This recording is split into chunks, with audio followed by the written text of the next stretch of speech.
Did you get a notice?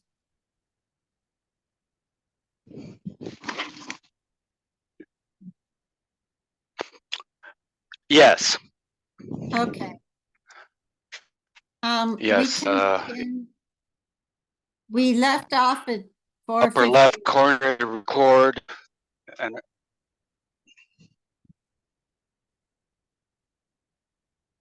You're frozen. you want to take the helm? I don't.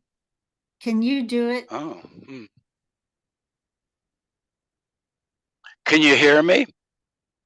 Yeah. Okay, good. Most of them, while the Easterners were in the other.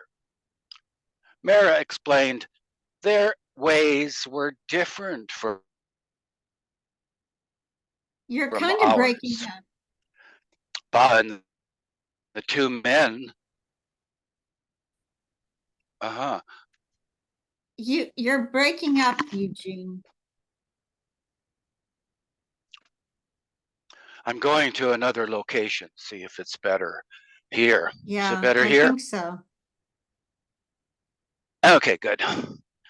So most of the other Westerners stayed together in one room, while the Easterners were in the other. Their ways were different from ours, Mehera explained. Baba and the two men slept in the bus. When they arrived in Hyderabad the next evening, they found that Chanji had arranged a very odd house for them. It was a walled-in stone bungalow in the Mughal style, with separate quarters for the women. Although it was impressively grand, the rooms were bare and, being December, cold. It was also dark, since there were no electric lights, and they had only one kerosene lantern. Baba did not like the place at all. They were famished, but the food that had been ordered was not there. After some time, it came, piping hot. Rano noted in the photos of houses occupied during the blue bus tours, from the outside they looked very nice, but often there wasn't a stick of furniture inside them. In some ways, this was better, as so many had to sleep on the floor. We just put our beddings on the floor and strung up mosquito curtains and bamboo poles from the door or walls.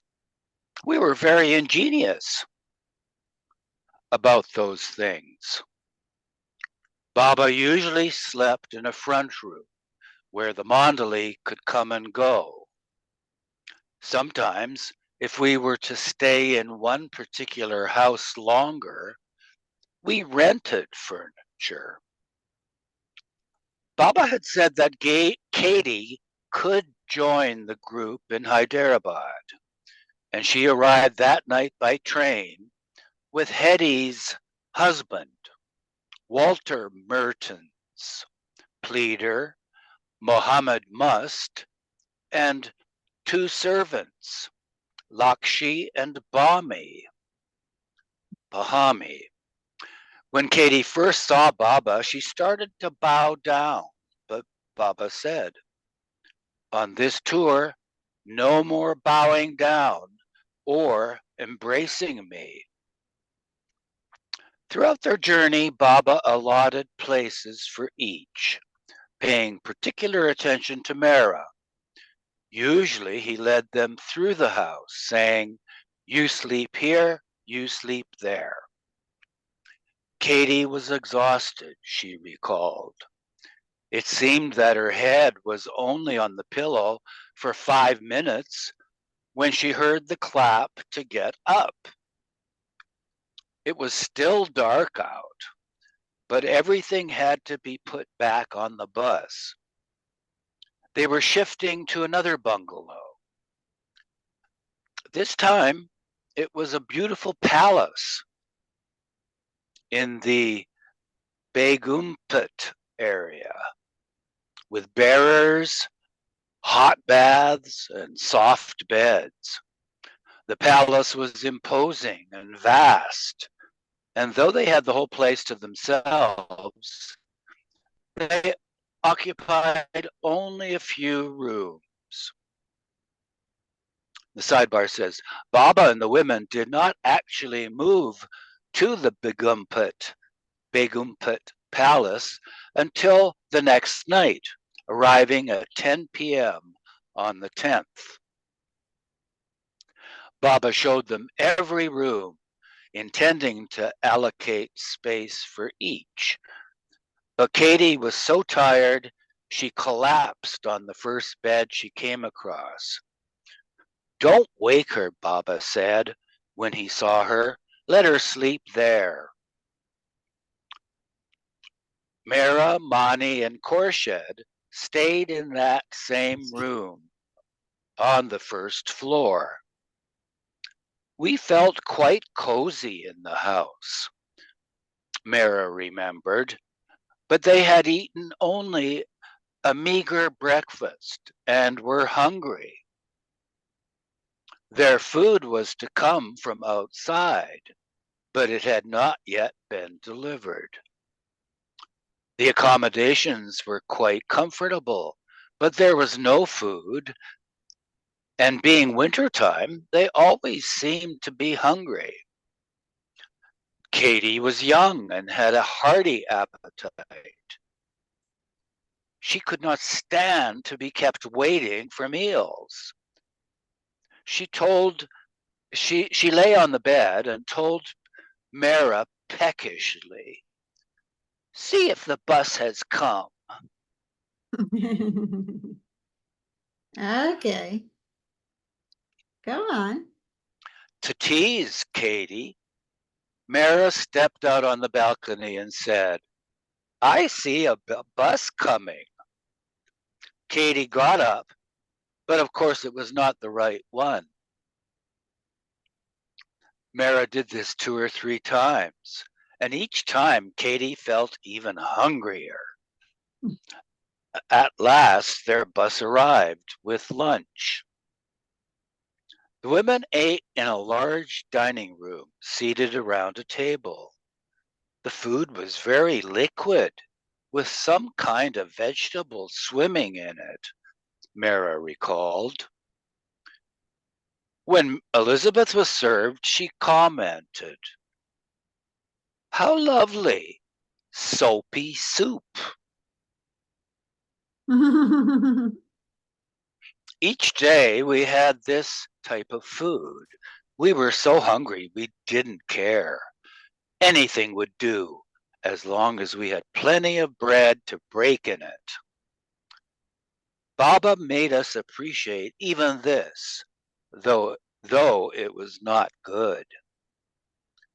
Since their meals were being delivered, they did no cooking. Without work to speak of, they spent their time reading, stitching, and talking.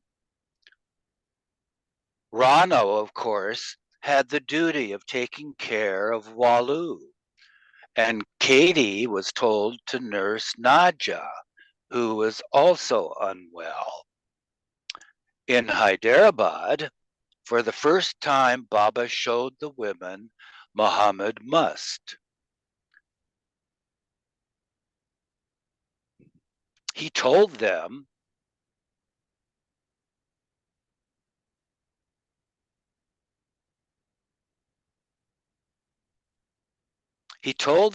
to stand on their terrace, and he walked over with Muhammad on the ground below. Muhammad stood facing Baba, who embraced him and then lifted him 6 inches off the ground. Baba liked to embrace Muhammad in this way and play with him. Dada, father, was Muhammad's name for Baba. Another time, when Baba brought the women to see Muhammad, the must said, "No, Dada, I feel shy. You've brought your Ya'ars," meaning friends. Muhammad was very shy around women, Mehera recalled, and retreated whenever we appeared. The Ya'ar log, in parentheses, women folk, are coming, he would say. Muhammad would laugh and be so happy with Baba, saying he was going to tell Dada all about it. Baba would ask him, "What? What?" Then he would mumble something we didn't understand. Baba also sent Pleader to contact a sixth plane Mastani, that's a female must, named Mastani Mai, who was in charge of the spiritual and material welfare of the inhabitants of Hyderabad, and thus known as its quote unquote spiritual charge man. The next day, he sent the Mertons to take a photograph, which Elizabeth described in the May 1939 Meher Baba Journal. I was struck by the expression of her eyes, like a female John the Baptist. Her hair was matted, and she wore only a loincloth. Her face, inclined towards heaven, blazed with the fire. Blazed with the fire. Her face, inclined towards heaven, blazed with the fire of spiritual intensity. Others thought the Mastani resembled Babajan. The tour having begun, Baba now let them know its main objectives, contacting musts such as Mastani Mai, finding a suitable place to establish a new ashram, giving the women a chance to see the country and experience a different lifestyle, and visiting places of pilgrimage, such as the tombs of saints. Baba also took the women sightseeing, and in Hyderabad, they went to a museum and to the zoo 2 or 3 times. Wherever they went on the tour, Baba visited zoos, perhaps to benefit the animal kingdom, Mani surmised. At the 300-acre zoo, one of the largest in Asia, Mehera enjoyed seeing the designs on the back of the boa constrictor and watching the monkeys and tigers. But they hardly had time to stop and look for long. We literally ran through those places, sometimes leaving with our heads turned backwards, said Mani. Katie would be saying, "Mani, look at the hippopotamus on the left. Rano, see the peacock." Baba was showing them the world of illusion, but he did not want them to become caught up in it. There was another reason they never enjoyed the outings. The sightseeing held little interest for the women, according to Bao, as Baba would tease, irritate, and invariably create tensions and quarrels among them. so that they found no pleasure in the excursions. As each of the women and men attested, life with Meher Baba put one constantly on edge to please the beloved always, never making a mistake or doing or saying anything wrong was not easy, especially when one is tired, dirty, and hungry, which was often the case. In addition, the women had orders to follow, such as always putting on a coat in the evenings, whether one felt cold or not, as Baba did not want anyone to get a chill and fall ill. Even seemingly inconsequential orders had to be obeyed explicitly. Every morning he asked, "Did you sleep well?" He exhorted them to eat properly and to take care of their health. At the first sign of anything wrong, any pains or a slight sniffle, they were to report at once to Rano. As mentioned, Baba was in search of a location for a new ashram. He discussed the ashram proposal with various people in the city, and one wealthy woman named Lady Lily Kurlwala came to see him several times. But Baba instructed the women very seriously not to divulge their future plans to anyone. Then, making a play on the name Lily, Baba whimsically dictated on the board, "Lily or Rose must not come. I'm sorry, Lily or Rose must not know till we go." Immediately, the atmosphere became light, Mani recalled.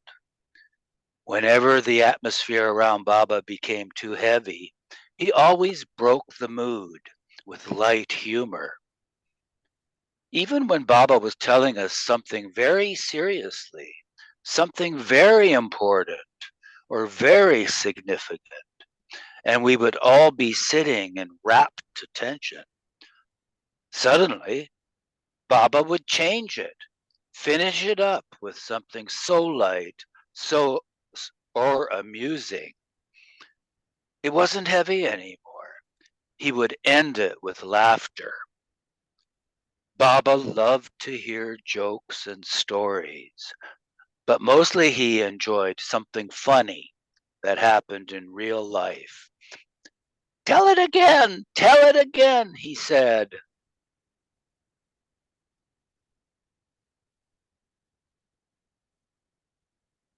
Do you want to go on? Sure. Everyone tried to think of things to amuse him. Nani related the time when she was a girl and gave her teacher what looked like peppermints, but were really wax. When the practical joke was discovered, little Nani ran away. My goodness, that must have been in the early 1800s, right? Nani, Nani was a granny already at this time. Mara could wiggle her ears. Katie could touch the tip of her nose with her tongue. Narina could open one eye while the other was completely closed and roll it around, looking very stern. Baba had her do this trick a number of times. Mara once theorized that because of the age in which Jesus lived, he could not have had the same sense of humor that Baba had. Now, in the modern age, when the head and heart are more balanced, Baba could express that side of himself. Baba would tease someone, twist someone's words lightly, very beautifully. He made the whole company happy and the atmosphere light. Even though not talking, he could make others feel happy and laugh. Baba told Garrett Fort in Nasik, divinity includes all that is beautiful and gracious. How then could you expect a perfect being to be devoid of a sense of humor?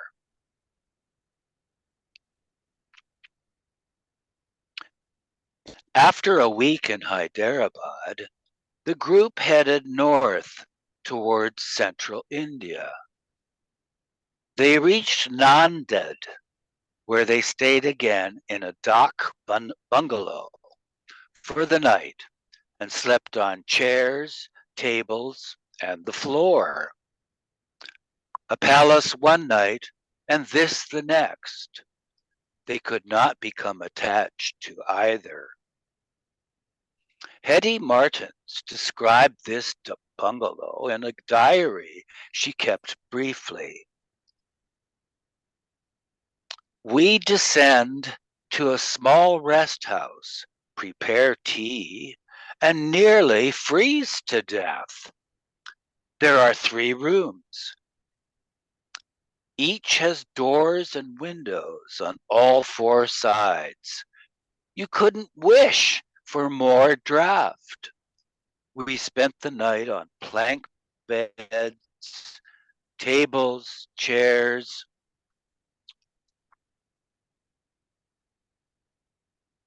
and the floor, or in the bus. All of us fully clothed and without blankets. Towards 3 in the morning, it is ice cold, but we get up at 5 and warm up a little with warm tea and then continue freezing in the bus. Could you scroll up just a tad? Do you mean So, up or down? you're fine, perfect right now. Baba would tell us the Mandali are too tired, so don't take down your beddings from the bus, Irene recalled. Seemingly, he was sparing them, but in fact, he wanted us to do without our mattresses, sleeping on the floor, or sometimes 2 to a bed.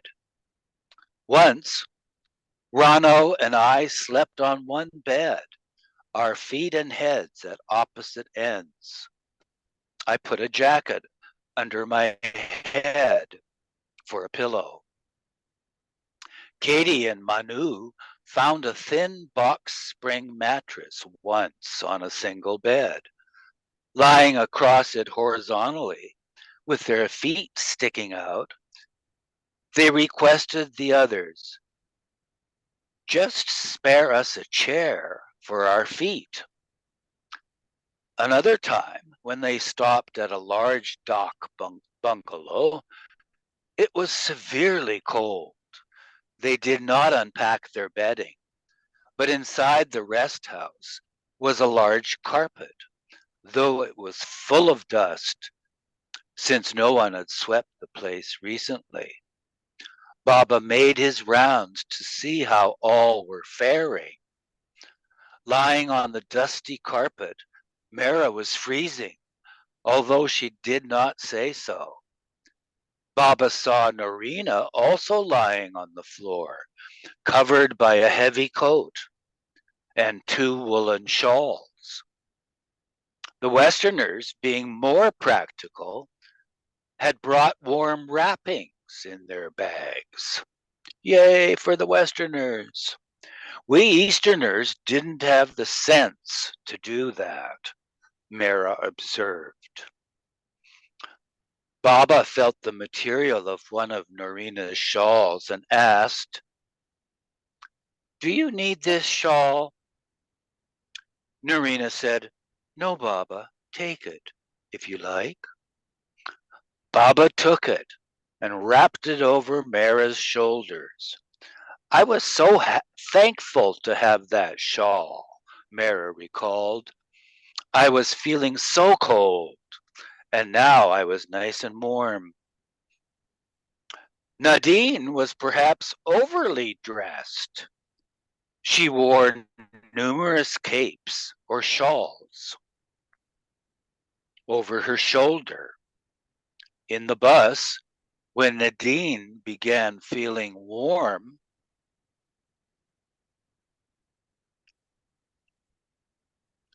she removed one cape after another and offered it to those around her. Before they knew it, everyone found themselves with something of Nadine's behind them. Next reader, please.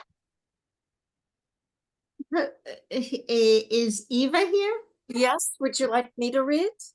Yes. Okay. Baba would tell us we were going on tour for 2 months, Mehera said, and it would end up for a whole year. So we had to take many clothes for both winter and summer and be prepared. Let's see. Whenever we got down, we hardly unpacked ever. We didn't have much in the way of sheets and blankets. Everyone wore layers of clothes, which during the day on the bus were slowly shed, wrapped up, and made into cushions. Everyone was offering everyone else. Hey, oh, here, wouldn't you like a cushion? We were so cramped where to put it. Arriving in Nagpur on 18 December, they stayed the night with Papa Jasawala, who had been feeling depressed. Papa missed his wife and children who were staying in the ashram. He was happy to see his family, and Baba joked with him. The next day, they reached Jabalpur, their destination, where they stayed for a month in a house on Marble Rocks Road. It was very, very cold in Jabalpur, Mehera recalled. It did not warm up even with the morning sun. 11 a.m. was just as cold as 5 a.m. We felt so hungry. We just waited for the food to come. Except for cleaning Baba's things, we had no work there because we weren't cooking. Katie's hunger pains were the worst. She lay down on Mani's bed and put a cloth over her head. Occasionally,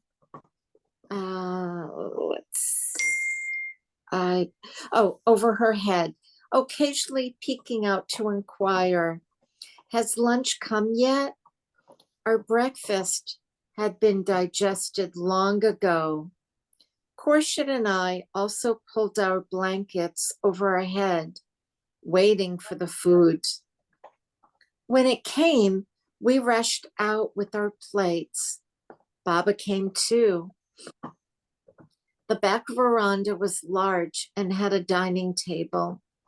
Baba served each one with a ladle from big bagulas vessels. He gave so much on our plates. All right, you're hungry, he would say. Now eat. We have to finish everybody. On 20 December, Baba wrote to Adi Sr. in Ahmednagar. In spite of all the best arrangements, they all tried to give us comfort in Hyderabad. There were so many complications that made our stay there rather uncomfortable and even unsuitable for the work. I therefore decided to leave it abruptly, which gave them all a shock, literally. Here, I find the atmosphere and surroundings quite congenial and suitable for the work which I want to do and intend to stay, both for work and rest. Many letters followed from Adi about Mehera's sister, Franny, who was again refusing to eat. Baba was greatly troubled by her behavior and sent Dr. Nilu to Nasik to look after her and the children. And scroll down, please. Other family problems arose as well. Gaimai's youngest son, Marwan, 8, had been kept at Akbar Press while she and her daughters were away, but her relatives were unwilling to continue looking after him. So Baba said Marwan could travel with them, the first male child to enter the female stronghold. And Baba instructed Naja's father, Masaji, to bring him. And scroll down. Marble Rocks is a scenic spot outside Jabalpur. And on 24 December, Baba and the women stayed there for 2 days in another traveler's bungalow. They went on a boat ride on the Narmada River, where Rano took an exceptional photograph of Baba dipping his hands in the water. Afterwards, Baba returned to Elizabeth and remarked, "It is very rare that a master will put his hands or feet in the water, for then he nearly always has to work a miracle." Baba used the boat ride to tell them the story of the master who takes his disciples on what they think is a nighttime pleasure outing in a boat. But when the morning comes, they find they are still at the dock because the disciples were attached to worldly enjoyment. They remained where they were. The lesson is to remember to focus on Baba, even while enjoying oneself, so that one becomes free from material bondage, the theme of their journey. Although Mehera's birthday had been celebrated occasionally in previous years, it began to be celebrated on a regular basis after the Westerners joined the ashram in 1938. That year for her birthday, on 28 December, Baba took the women to Mandala for 3 days, where they stayed in the circuit house. Rano took a picture of Baba and Mehera there, but in those days, Rano said, "Baba never let me keep any photographs that had Mehera in them. He used to take the photo and the negative from me. So after that, I avoided having Mehera and the photo because my pictures would be taken away. I don't know what Baba did with them. He told Heidi the same thing, though somehow she managed to keep some." Mehera was not pleased with every photo taken. In one that Heidi took, Mehera is turned away from Baba. "Why did Heidi take this picture when my back was to Baba?" she wondered so often. Baba gave darshan to many people in Jabalpur, and some of the Mandali came and went. Walter Mertens was directed to return to Switzerland to do work for Baba there, though he was unhappy to be leaving Heidi and Baba. Rano had the opportunity to take more photographs of Baba in Jabalpur on 6 January 1939, which turned out to be some of her best, she thought. Baba had just washed his hair and was seated outside as Mehera combed it. He was wearing the rust-colored coat he had used in Nasik, and the beauty of the light shining on his face and hair was splendorous. Rano did not ask Baba's permission. She just snapped away, and Baba seemingly paid no attention to her. All the Jessawalas, except Erich, were sent back to Nagpur on 12 January.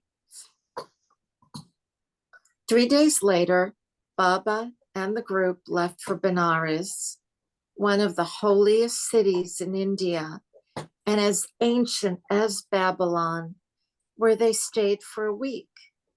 Adi Sr. brought Gulmai, Gastaji, Mohammed, and the servants by train, while the rest assumed their usual places in the blue bus. When asked by the author at what times was Baba especially beautiful, Mehera replied, Baba looked beautiful always, but in the old Meherabad days, he was especially beautiful when he was in a certain mood, when he felt happy, his eyes shining. He looked radiant, his hair loose, wearing a V-shaped sadra, open at the neck, fair skin and lovely, shining brown eyes. Eva, I think there was a sidebar up on the previous page. Oh, I missed it. Okay. There you go. Thank you, Tina. 20 years later, in 1958, at Myrtle Beach, South Carolina, after Baba placed his feet in the ocean, Elizabeth remembered this incident in Jabalpur and wondered, what is Baba forestalling by placing his feet in the Atlantic Ocean? Okay, you can continue. Okay. Okay.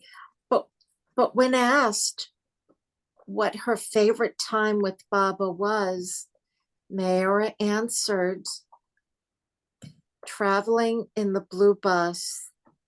It was so nice to have Baba with us. Baba would feel hungry and ask me if the food was ready. I kept dry things for him to munch on, anise seeds powder, which he liked to chew, or dried cucumber seeds, or watermelon seeds, slightly baked with salt.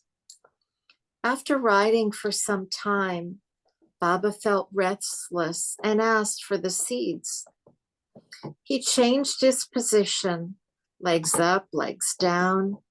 He couldn't get up and walk around. There was no room with people sitting on stools in the aisles. Some of the luggage and our food were also inside the bus.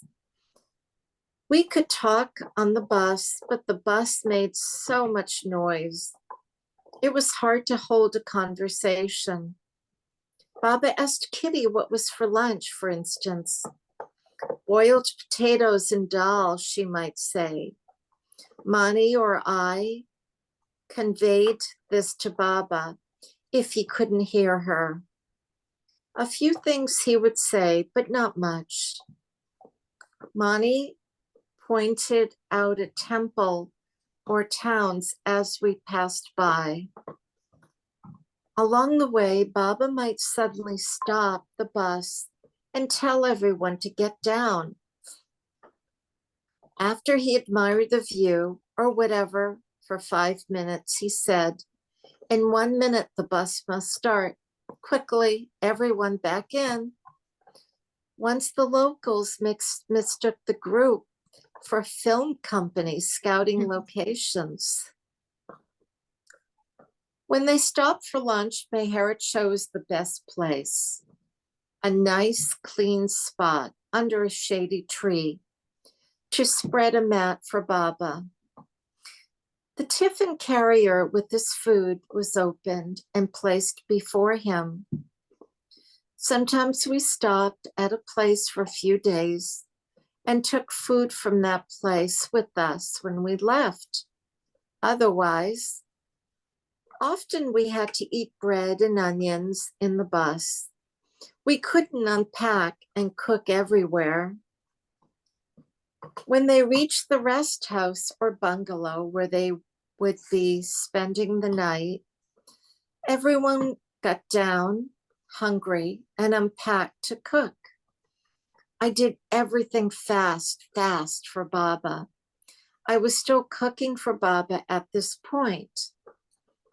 We had brought a tin trunk with us, and in it, we kept small jars of spices, small containers of rice and dal for Baba, so we didn't need to carry much. We had already cleaned it of stones and dirt at Meherabad before we started. Baba said no eggs, so we made chickpea flour omelets, fried in pure butter, ghee. Just rice and dal every day got monotonous. Kitty and Katie saw to preparing meals for the others. We had 3 stoves, a Criterion, a Primus, and a separate Primus stove for Baba. Side note, a Criterion is a wick stove used for gentle simmering. The Primus is a pump type with a burner that cooks things quickly. Both are small, portable, kerosene burning stoves. Once Kitty and Katie prepared a mixed vegetable broth to be eaten with bread. Since they had been told not to unpack the bus, they put in a large earthenware water chatti over the fire, but the chatti broke. The women rushed forward and poured whatever they could salvage into a metal pail, but most of it had fallen in the fire. When we ate outside, there was so much wind, leaves and dust blowing. Scroll down, please.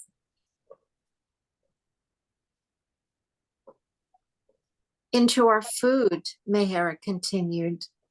We were relatively young, but the Westerners were middle-aged, all day being shaken in the bus. Elizabeth got very tired driving. Once we traveled from 4 a.m. until midnight, and because the roads were so bad, only covered 60 miles. Wow. Of all the women who accompanied Baba on the Blue Bus tours, the oldest was Nani at 63. Mani admired how Nani coped with the inconveniences and discomforts of traveling in the bus. Though the Blue Bus was so crowded and we got dusty, hardly any of the roads were asphalted. Hot and tired, not knowing where we would land at night, if there would be a roof over our heads, or if we would get food. Nani always had a smile. She was always very gracious and pleasant when you talked with her. She wore a dust coat on the Blue Bus and was like a princess in disguise, a real lady. She sat with a dust coat and a silk scarf around her, as if she were sitting in a Mercedes, and then removed the coat when she got down. When we descended, we all looked like we had just visited a flour mill. Even our eyebrows were full of dust. Mm. Usually, we were at a dock bungalow or rest house for the night. Where to sleep? Which corner? All this was going on. Sometimes we wouldn't even unpack our beddings. Sometimes there would be sagging, old iron beds where the elderly ones among us would be given. Once we had stopped at a dock bungalow. Nani was given an old rusty cot in the corner. There was no privacy. There never was in life with Baba. Privacy was the biggest thing one had to give up. Everyone walking in and out. I was going by when I saw Nani looking so chic and elegant, as if from Paris, wearing high heels and sweeping her corner with a long broom. I stopped. She saw me and had the most charming smile. Later, she sat on her bed, not resting, but with a small notebook. Her pencils were always perfectly pointed. Her handwriting so neat and distinctive. She was writing to her son about her travels. Irene, too, held Nani in high regard. Besides Mehera, Nani was someone who never displeased Baba. She was wonderful, especially with what she endured with her arthritis. Mansari agreed. Nani had so many different shoes and hats, but she never said no to anything Baba asked of her.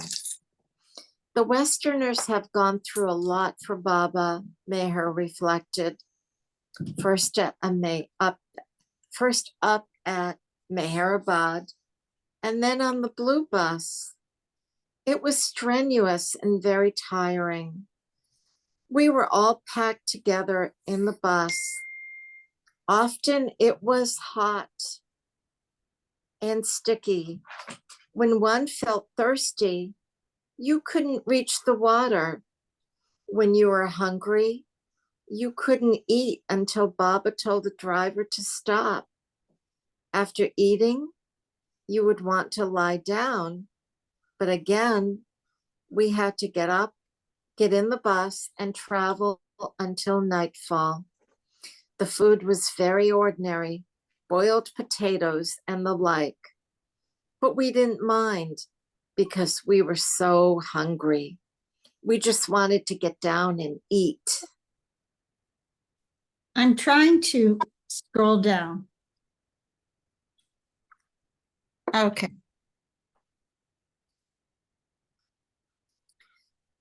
When we did stop at a rest house, we had to get up so early to start while it was still dark outside.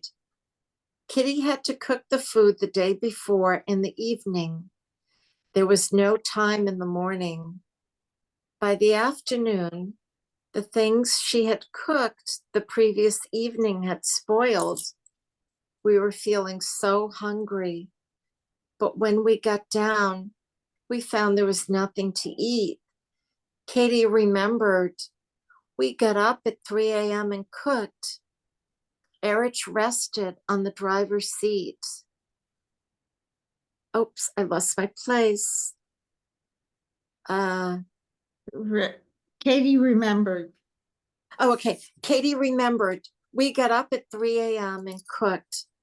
Erich rested on the driver's seat, keeping watch near Baba at night.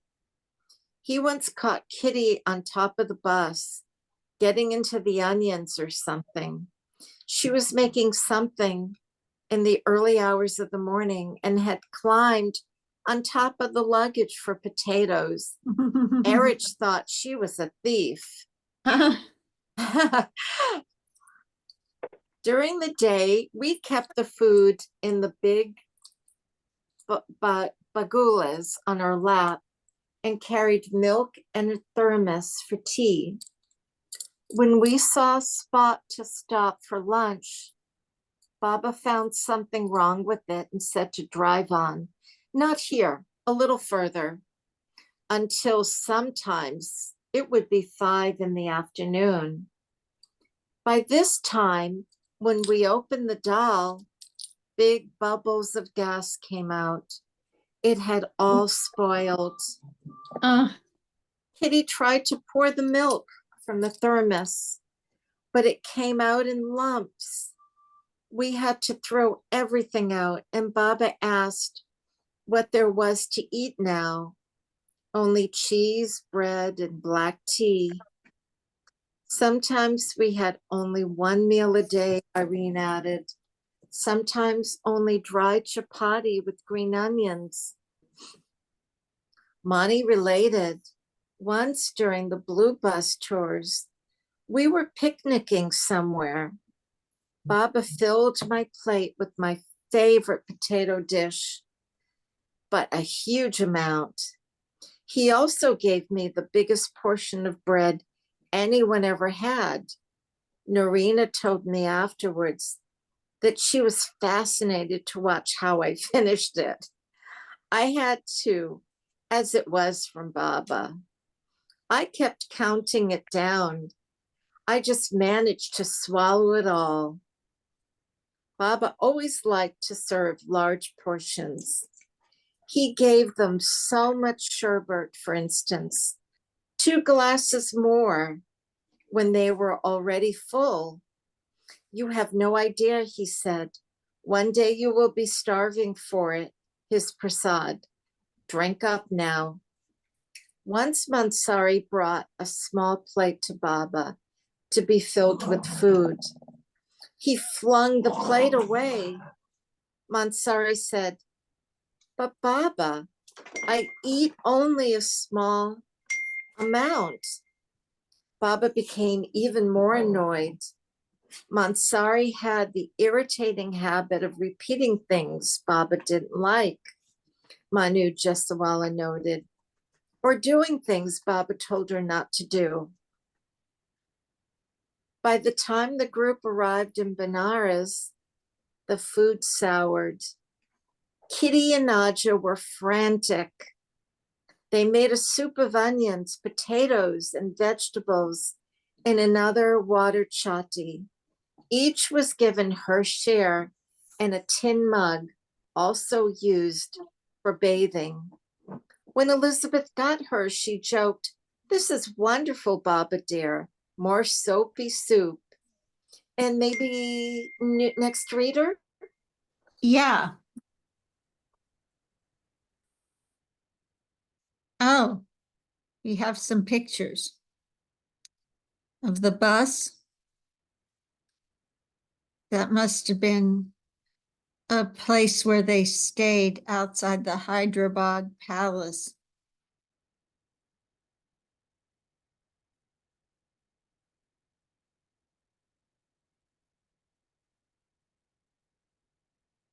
Jabalpur, 1939, with Khurshid and Mehra. They look so pensive. Yeah.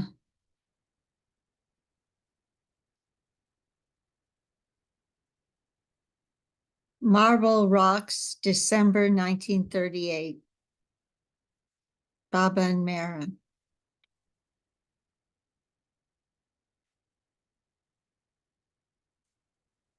Well, I can't read it because it's on its side, but I'll try. Brano,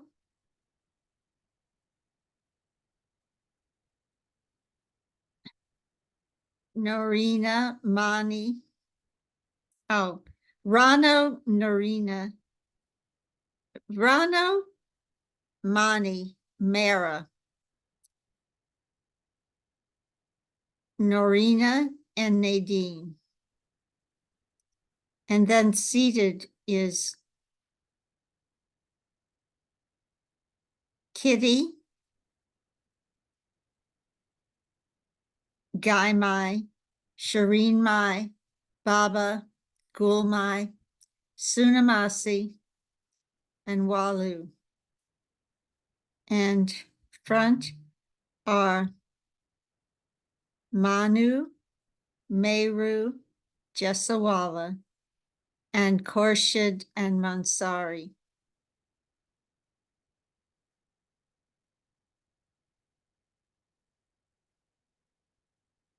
There's Baba putting his hands in the water.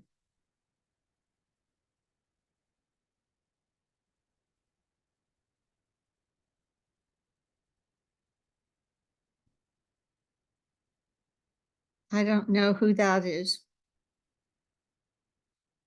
Mohammed Must, picking up Mohammed Must in Bangalore, and Jabalpur, January 6, 1939.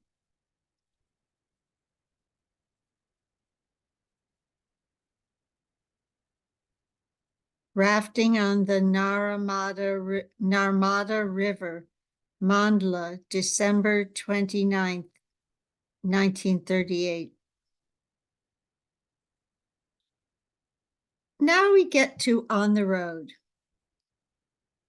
When the blue bus travelers arrived at Benares via Katni on the evening of 16th January 1939, they met the group who had come by train and settled into a bungalow in the cantonment area.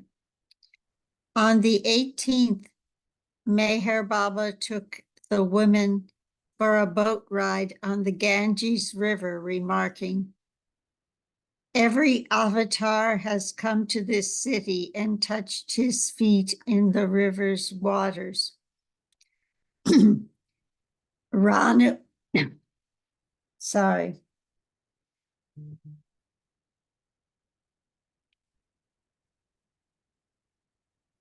Ranu, Mani, Hedi,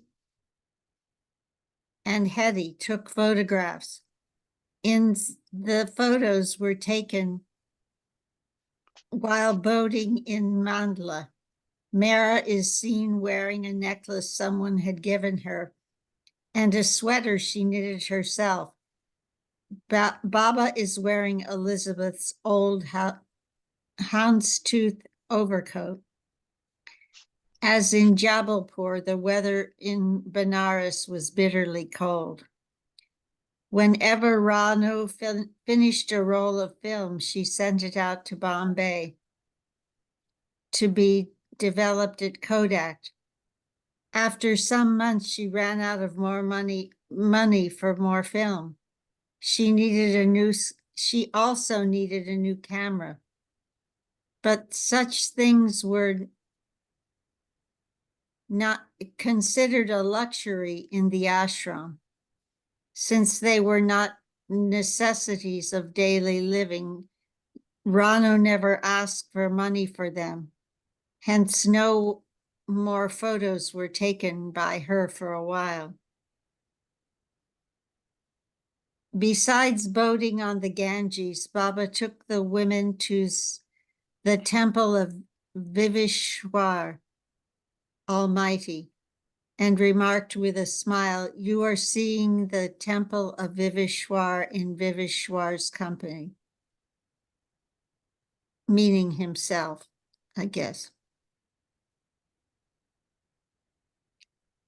They also saw a mass gathering of sadhus in the city, and Baba turned to Elizabeth and noted, "There are 7,000 sadhus here, but only 7 are real." And Elizabeth once observed that the way to tell the difference between false and real spiritual masters, that was that when one went to a false master, one left with a feeling of smaller. One left feeling smaller, whereas with the real ones, you always feel bigger. Baba made you feel special and loved. On 19th January, Baba took them to Sarnath, where Buddha had first preached after he became enlightened. Baba remarked poignantly, Buddha is now silent. When the dal began leaking out of its earthenware pot and had to be served in a pail, Baba commented, take care of your pot's hearts. If they get holes in them, all your love will leak out.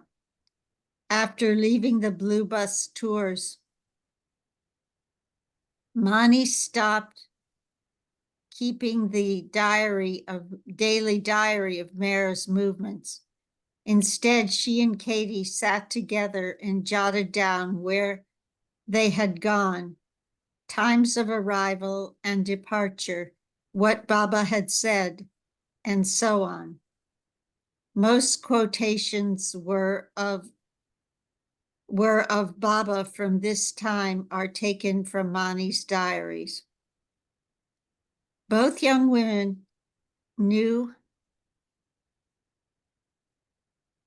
were only a year apart in age, but became lifelong friends. Katie was reluctant to speak to Mehera. I knew Mehera was someone special and I didn't want to disturb her in any way.